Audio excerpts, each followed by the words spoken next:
Honorable Président, bonjour. Bonjour. Vous êtes le président de l'Assemblée provinciale de la Tchopo. Vous êtes ici à Kinshasa. Est-ce qu'on peut dire que l'élection du gouverneur et du vice-gouverneur de la Tchopo appartient désormais au passé ou encore les dossiers continuent au niveau des instances judiciaires? Je pense que vous êtes sans ignorer que le dossier est en appel au niveau du Conseil d'État et la première audience avait eu lieu. Et les juges ont proclamé Mme Madeleine comme gouverneur de la Tchopo. Mais c'est fait malheureusement qu'il y a une autre requête qui est entrée, dont l'audience aura lieu le vendredi. Et en dehors de l'ordonnance et de l'audience qui aura lieu le vendredi, il y a également la vice-premier ministre, ministre de Justice, qui a réagi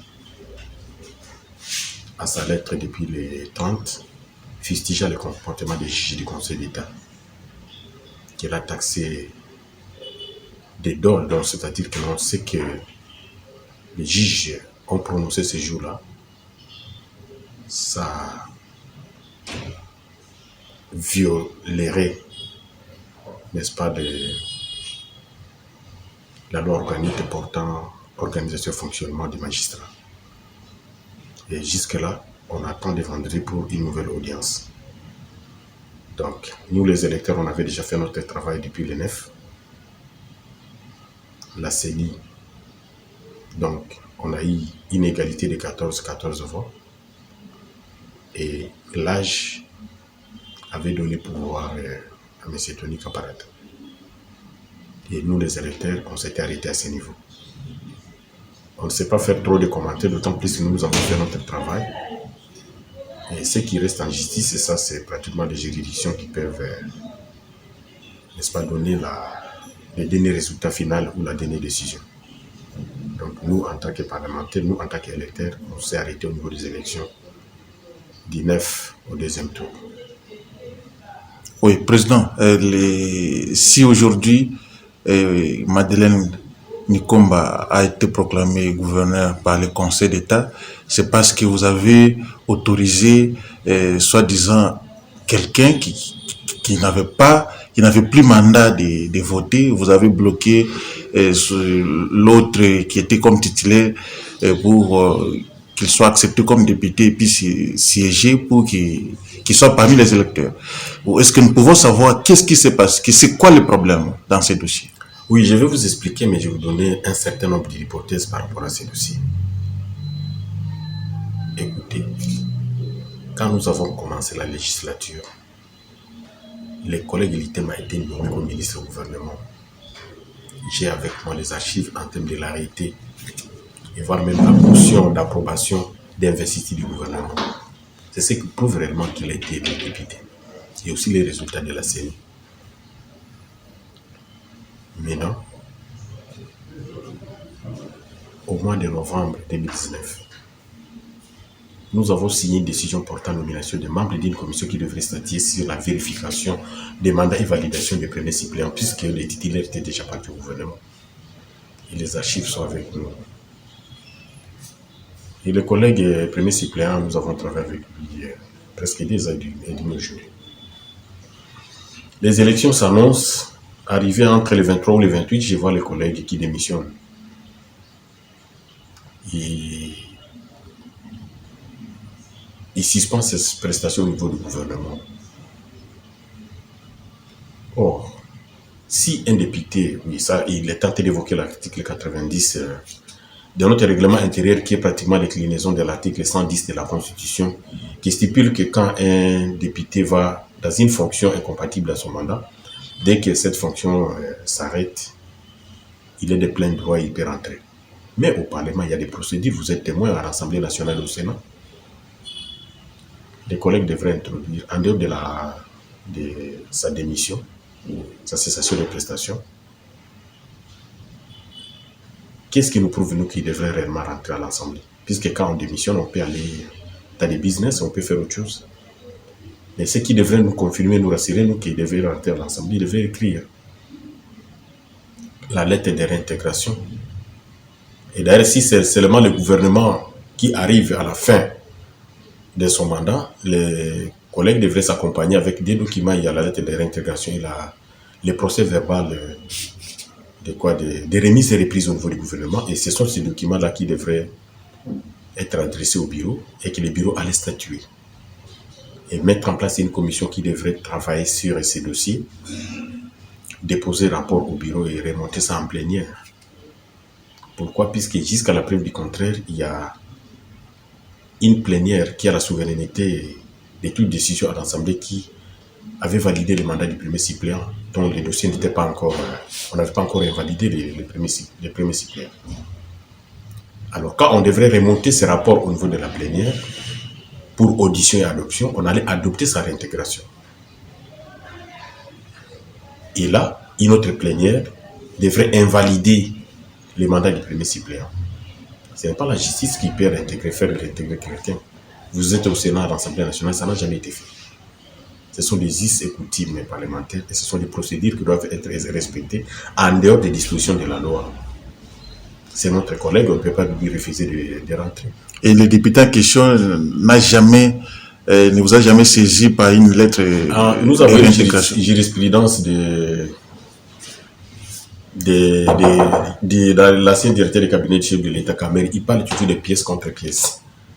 Si on peut vous présenter ces documents, puisque s'il envoie cette lettre, moi j'allais acquiser l'exception. Mon collègue n'a jamais écrit, demandant sa réintégration. Au lieu et puis moi, j'avais acquis réception de cette lettre, en les rappelant que non, ils sont sans ignorer que non, voilà, ces gouvernements étaient sanctionnés par une motion de censure depuis le 15 avril 2021. Et là, c'est tout le gouvernement qui devrait expédier des affaires courantes jusqu'à l'investiture du nouveau gouvernement. Qu'est-ce que nous pouvons faire par là? Et comme nous sommes entrés en duel, lui voulait des forces rentrer. Nous, on avait saisi la Cour constitutionnelle. Nous avons les récépissés et l'accusé de réception sur R11 1750. Les dossiers là, pour interprétation de toutes ces dispositions de la loi, sont à la Cour constitutionnelle. La Cour ne s'est jamais prononcée. Et il doit aller à la Cour d'appel, qui émet une ordonnance le 23 avril pour que les collègues puissent rentrer des droits. Non. Ça ne se passe pas comme ça. Vous êtes à l'Assemblée nationale, ce sont des grandes cérémonies qui se passent ici, que ce soit au Sénat. L'invalidation du mandat du premier suppléant et la validation la réintégration de son titulaire, ce sont des événements officiels qui sont sanctionnés par la souveraineté de la plénière. Ça n'a jamais été fait. Bon, le blocage, c'est à quel niveau? Attendez. Parce qu'il vous accuse que c'est vous qui a fait tout, qui ne revienne pas à l'Assemblée nationale provinciale. Moi, ce n'est pas un problème individuel entre moi, Gilbert Bokungu, comme individu et l'ITEMA. Ça, c'est un problème institutionnel. C'est moi le président de l'Assemblée. J'engage l'institution à l'intérieur et à l'extérieur. C'est dans le cadre purement professionnel. Il n'y a pas de problème individuel. Vous voyez? S'il s'agissait d'un problème de liste, quel nom moi je devrais mettre dans la liste au moment où le collègue ne s'est pas encore annoncé et que toute la procédure n'était pas encore épuisée? Jusqu'à la preuve du contraire, le mandat de son premier supplément continue à courir, non? Et c'est ça la liste que nous avons transmise. La liste a été affichée. Il n'y avait personne qui avait contesté. Nous sommes allés au premier tour. Et nous sommes allés au deuxième tour.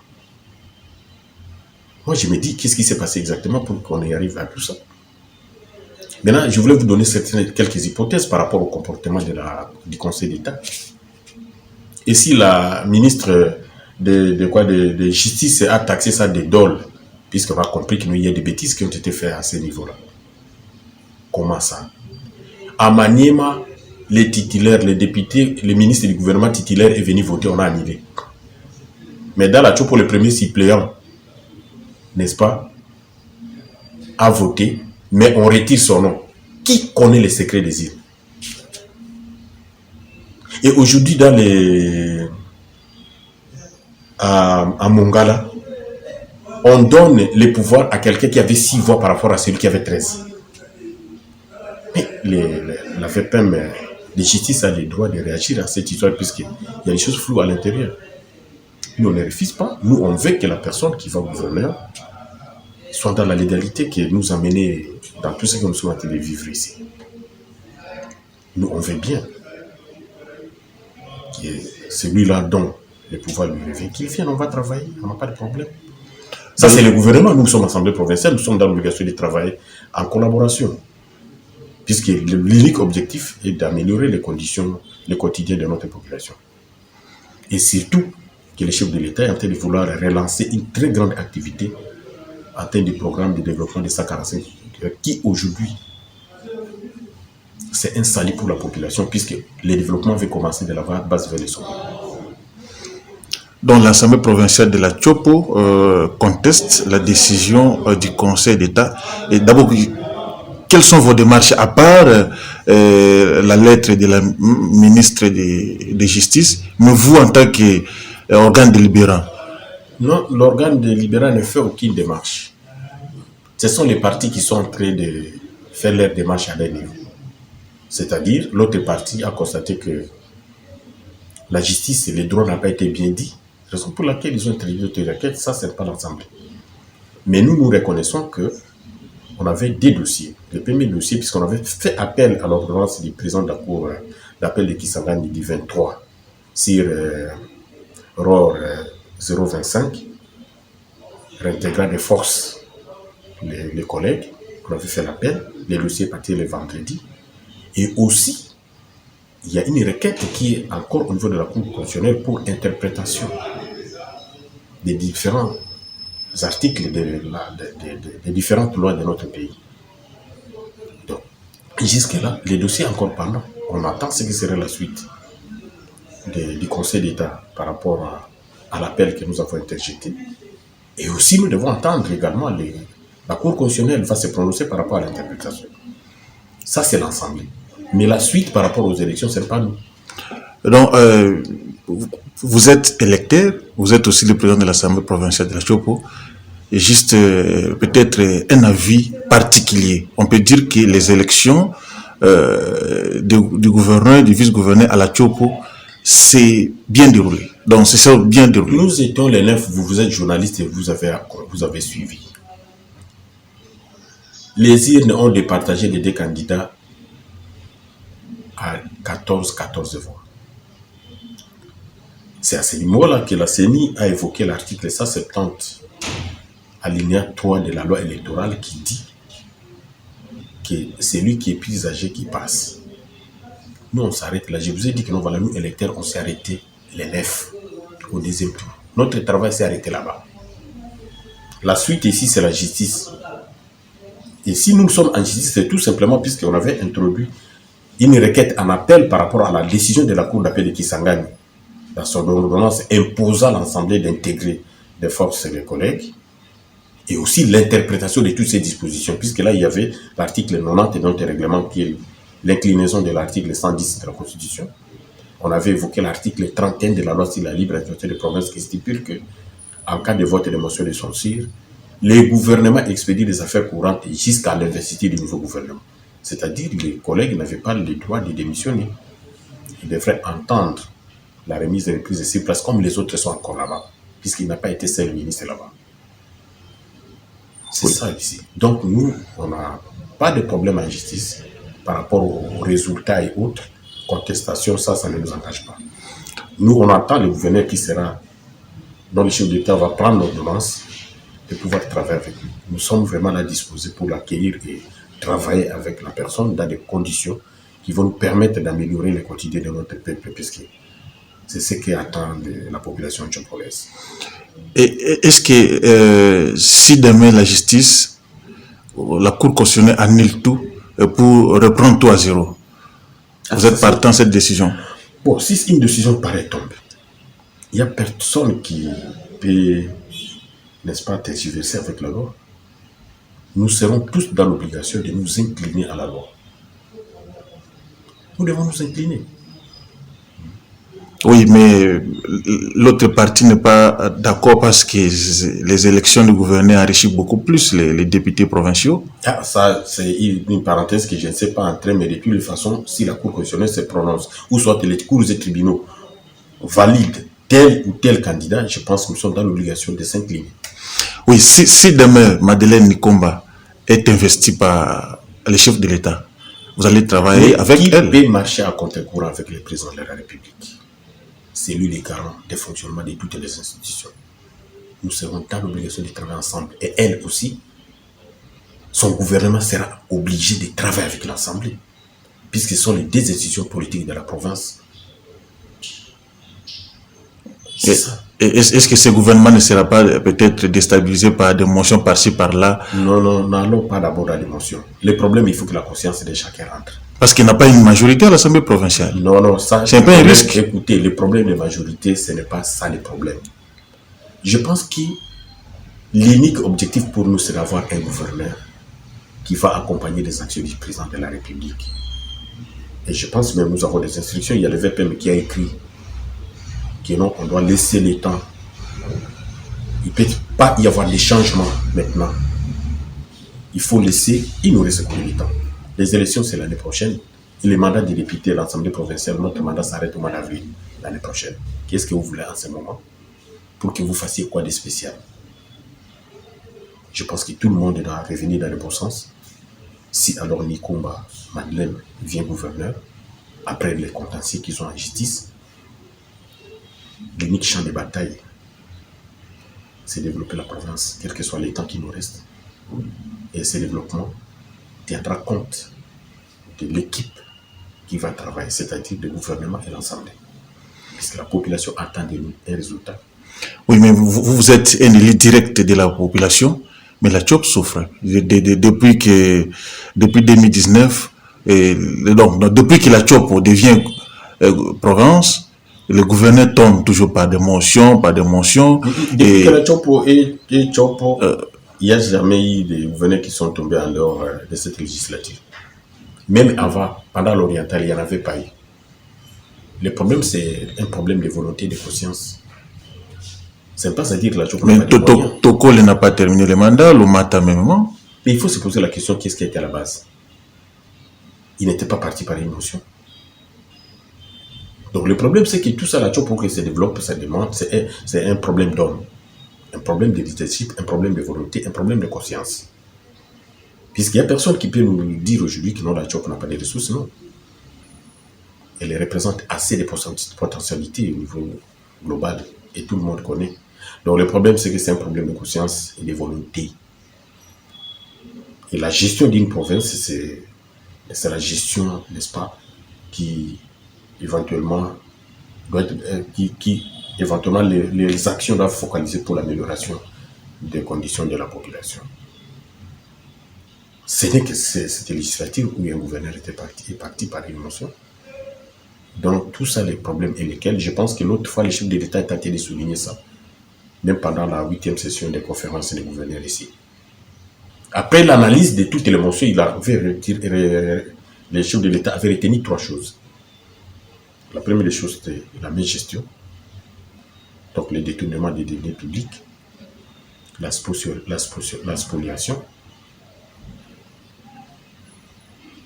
et aussi la mauvaise gestion financière. Mégestion, détournement, spoliation. Ce sont ces 3 éléments-là que le chef de l'État avait souligné. C'est toujours l'exécutif qui gère mal ou bien la gestion, c'est aussi l'enseignant provincial? Non, écoutez, quand on dit exécuter, c'est toi là qui es dans la mise en œuvre. Mais vous êtes au courant de tout, non? Qu'est-ce qui se passe? L'Assemblée provinciale a ses missions. La grande mission parmi les missions, c'est légiférer par les voies des dits, c'est-à-dire les productions parlementaires. Il faut produire des lois qui doivent aider l'exécutif à mettre en œuvre, n'est-ce pas, son programme de gouvernement. C'est ça la grande. Et nous, la CHOP, nous sommes parmi les provinces. Non, nous sommes la première province en RDC en termes de production parlementaire. Je pense qu'à un moment donné, il y a eu des informations où la Tchopo, la plus meilleure province, et tout ça, ainsi de suite. Bokungu, président magnifique, c'était à cause de ça. Jusqu'aujourd'hui, nous sommes à plus de 15 projets et propositions d'édits que nous avons déjà produits. Il y a d'autres qui sont en attente. Et si on ajoutait les édits budgétaires, on devrait autour de 20. Mais la ville, la province de Kinshasa, l'Assemblée, ça n'a jamais dépassé 5. Ça, c'est la première mission. La deuxième, on doit contrôler les gouvernements provinciaux. Est-ce que vous contrôlez au moins les Oui, nous contrôlons. Ce sont les résultats de ces contrôles qui amènent les conflits aux sanctions, non, à sanctionner l'exécutif. On ne les sanctionne pas au hasard. On fait une mission. Après avoir identifié les problèmes de gestion, c'est à ce moment-là qu'on peut passer à cette vitesse-là. Donc, très loin de ce que les gens disent que non, voilà, les députés ont besoin d'argent, ils sont en train de mettre le gouverneur mal à l'aise pour qu'il lui donne. Non, il y a des rémunérations, n'est-ce pas? Il y a des interventions que les députés tirent bénéfice au niveau du gouvernement. Et c'est même dans les budgets. Ce sont des interventions en termes de subventions, en termes d'intervention que la province donne à l'Assemblée. Mais quand ils les amènent à plus de 5-6 mois sans les payer, ils n'ont pas le droit de réclamer. Or, un salaire a un caractère alimentaire obligatoire. Mais pendant les 6 mois, comment les députés ont pu vivre? Il ne peut pas réclamer son salaire, non. Donc, vous réclamez ce salaire à travers l'émotion? Non, ce n'est pas ça. Mais j'étais en train d'intervenir dans le sens que il y a des gens qui vivent que les députés ont besoin seulement que le gouvernement leur donne de l'argent. Non. Les députés réclament plutôt leur dû.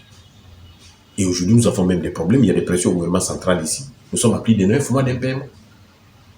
Est-ce que les députés vont survivre? Comment? Il a ses bases, il prépare ses élections prochaines. Donc tout ça, ce sont les problèmes. Mais quand on fait les contrôles et qu'on identifie les problèmes de gestion, c'est à ce moment-là que l'Assemblée doit sanctionner. Oui, président Bokungu, vous étiez aussi en désaccord avec quelques élus provinciaux. La situation est réglée? Quel désaccord? En désaccord avec quelques élus provinciaux de la Tchopo, où il y avait une pétition contre vous. Bon, qu'est-ce qui s'est passé autour de ça? Les élections du deuxième tour, c'était les 9. Nous tous, nous avons été surpris. 2 jours après, 48 heures après, on voit des pétitions flotter dans les réseaux sociaux. Mais on sait, mais c'est quoi? Et qu'est-ce qu'ils disent dans ces motions-là? Que non, je suis incompétent, je suis tribal. C'est ce qu'ils ont évoqué. Et je suis mes gestionnaires. Donc 3 ans après, il n'y a qu'à 48 heures après les élections que je deviens incompétent. Que je gère mal, que je deviens tribaliste. Non. Ce sont des événements consécutifs aux résultats des élections du deuxième tour. Et s'il parle d'incompétence, seulement dans 48 heures après les élections. Je suis la première province qui a produit beaucoup d'édits, beaucoup de projets d'édits. Et c'est ça la force d'une assemblée. Nous sommes la première en RDC. C'est sous ma direction. Et deuxièmement, mes gestions. Nous, on a amené l'IGF à Kisangani, vous êtes au courant. L'inspection générale de paix qui a une expertise avérée au-delà de l'inspection générale de paix dans le cadre d'inspection et de contrôle. L'IGF a travaillé dans la Tchopo. Et nous avons des observations, les observations que l'IGF nous a données. Si nous voulons parler du tribalisme, dans mon cabinet, le directeur du cabinet, il est d'Issangui. Moi, je suis de Boulou. J'ai une conseillère juridique qui est de Maniema. Ma conseillère socio-culturelle, elle est de Bounia. Ituri. Vous voyez? Tout ça. Les bureaux d'études et les autres. Mon SECAB, il est de Yaouma. Ça, c'est l'argument qui n'était pas debout. Donc, je sais qu'en politique, quand on veut te salir, on peut te dire n'importe quoi. Ma décision que j'avais prise pour la nomination du personnel du cabinet politique de tous les membres du bureau et de l'Assemblée provinciale, il n'y avait pas de contestation. Puis j'avais équilibré ça. Ma façon de se retrouver au Palayaouma, Issangui Basoko, Ubundu et la ville de Kisangani. Et tous ces personnels-là, ce sont des recommandés même de mes collègues députés, ce sont ces frères qui travaillent là-bas. Et ils me disent que non, voilà, il y a pléthore. Non. Nous avons ce qu'on appelle il y a, j'oublie le terme. Il y a ce qu'on appelle les cadres organiques qui nous orientent dans les cadres des différents postes qui existent au niveau de l'Assemblée. Et je vous dis que non, c'est seulement les moyens qui sont limités. Il y a encore des postes à pourvoir. Pourquoi? Non, on peut encore engager. Et mais pourquoi vous n'engagez pas alors qu'il y a plusieurs jeunes qui chantent? Non, le problème, c'est qu'on a engagé, on est déjà au-delà de ça, quelque chose d'argent, mais la rémunération pose les sérieux problèmes. Donc les frais de fonctionnement, on peut dire. Il n'y en a même pas. On n'a pas les frais de fonctionnement. Et vous fonctionnez comment sans frais de fonctionnement? Ah, voilà. Qu'est-ce que nous faisons? Les paix d'argent qu'on donne à l'Assemblée, dans notre dotation qui est le budget de l'Assemblée, nous avons mis un pourcentage en termes de frais de fonctionnement dans l'enveloppe qui vient soit au gouvernement central, soit au niveau du gouvernement provincial. Mais on n'a jamais donné de fonctionnement aux assemblées. Mais si déjà les députés ont 9 mois et les personnels administratifs ont combien? Non, c'est consécutif à tous, puisque nous tous, nous travaillons ensemble. Ils ont 9 mois, nous avons 9 mois. Puisque quand l'argent là vient, il y a une clé de répartition qui fait de sorte que les députés prennent leur part et les personnels aussi. Donc c'est l'Assemblée provinciale qui est en difficulté par rapport à ces retards de paiement.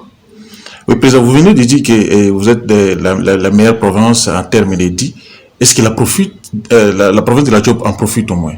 Parce que l'impact, il faut qu'on sache ça. Le problème, c'est au niveau de l'exécutif. Tous ces projets et propositions de dits, nous, l'Assemblée, on se limite à la transmission au gouvernement pour promulgation. Et c'est ce que nous avons fait. Nous, on s'arrête là. Oui, peut-être les mots de la fin à toute la population chopolaise. Non, je demande à la population d'être calme, d'observer ce que seraient les résultats des juridictions où les dossiers sont amenés. Et je dois leur dire clairement que non, nous, en tant qu'Assemblée provinciale, on entend juste les gouverneurs qui, éventuellement, sera, n'est-ce pas, retenu après les cours et tribunaux, que nous allons travailler avec la personne et on demanderait également à notre population de nous aider, de nous accompagner dans la mise en œuvre de tout ce qui sera comme travail à faire avec ce gouvernement. Donc l'Assemblée provinciale n'est pas pour ni combat ni pour nous sommes en train d'entendre le gouverneur qui sera. Donc une fois on nous fixe c'est celui-là, automatiquement on attendra après l'ordonnance, il prépare son programme de gouvernement, il vient avec ses ministres, on les investit puisque nous n'avons pas assez de temps. La population attend avec toute patience cela. Donc nous entendons. Mon président, il y a certains qui vous accusent d'être derrière Tony Kapalata. C'est une occasion de clarifier votre position. Bon, d'abord, je voulais apporter une petite précision là-bas. Si on dit que moi je suis derrière Tony Kapalata, alors que les autres sont derrière qui? C'est compliqué. Si moi je suis derrière Kapalata et les autres sont derrière qui? Non, en termes des élections, il n'y a personne qui connaît les sentiments de quelqu'un. Puisque ça, c'est une expression interne de la personne. Ce n'est pas à une autre personne de deviner ça, non. C'est la personne elle-même qui connaît ce qu'elle sent dans elle. Vous voyez? Puisqu'on ne saura pas se taxer cela. Nous sommes 28 députés. Les autres sont pour qui? Donc ça n'a pas de sens d'entrer là-bas puisque les élections, c'est la personne elle-même qui prend la décision pour voter tel ou tel candidat. Le message n'a rien à la population chopolaise. Non, la population n'a pas la kimia. Nangonga oyobiso ensemble tous allez poser la gouverneur ou Azoya. Mokonji apesa et Mikanda. Tout ça la musala. Tout ça la équipe moko. Équipe on a dit que ça là que nous voilà. tokutani na pokwa tosololi eloko nini ezangi na mboka tosala boyeboyebo tosali po objectif eza moko pour développer province parce que si tu tozala ngonga mingi te ba population bazala kimia ba patience bazala patience bazela bakonzi na likolo bapesa biso yano ya suka tokende misala pour année prochaine en mois d'avril mandat esili. C'est 2024 plutôt. Les élections sont en 2023. Mais mandat la bini aussi en 2024. Mais quand il y a après le mois d'avril, il y a une période où chacun va commencer à se préparer, on va déjà commencer, les tractations commencent. Ça ne sera plus un travail normal. Puisque les élections, ça il y a en 2018, c'était au mois de décembre. Non? Oui. Donc ça sera déjà une période où on aura un autre plan de travail. Donc tous les Bisso, Bakonzi, c'est notre gouverneur, c'est lui qui va venir, c'est notre gouverneur. Et c'est notre enfant que nous avons mis au monde, puisque c'est l'Assemblée qui met au monde un gouverneur. Ça n'a pas de sens. Donc, nous sommes obligés de rentrer dans le bon sens pour que nous puissions soutenir le gouverneur qui va venir, l'accompagner. Tout ça, c'est la baboti. Donc, ma moana na musala pour que bandekona mususu babika. Donc, c'est un peu ça. Donc, tikali na logique on a biso tozali awa likambo moko ezate biso a électeur to si to sala ki ba shona biso ba ke bazo benda na tozozela. Oyo lani bakolo bakeno oyo ndi azali gouverneur on a dit tout tikali na yo. Pe to ko sunga to ko accompagner na makanisi ezali ba conseil ba kulutu mosusu eza to ko zala na ye to solola to ba ko nto ko sala. Kutu to ko zala na ye na makambo ebele te to ebisa ke no ngonga moko ezali otima ele na esikani ndete kunde kuna biso nyoso. Et permettre qu'on résoudre les fiscs makambo mike aux populations bazana. Yomo ko ebiki sangani. Ba problème tozana ngo tozana makamba banzela, farina biso zana problème. Banzela oyo memela biso basongo ya opala da baloso ese baby. To kota na muke ya ngongo etikali pour que to bona quand même loso na biso ya opala ezonga. Merci beaucoup. Makemba oyo utaka kuna pe ezonga. Baloso utaka obundu eya.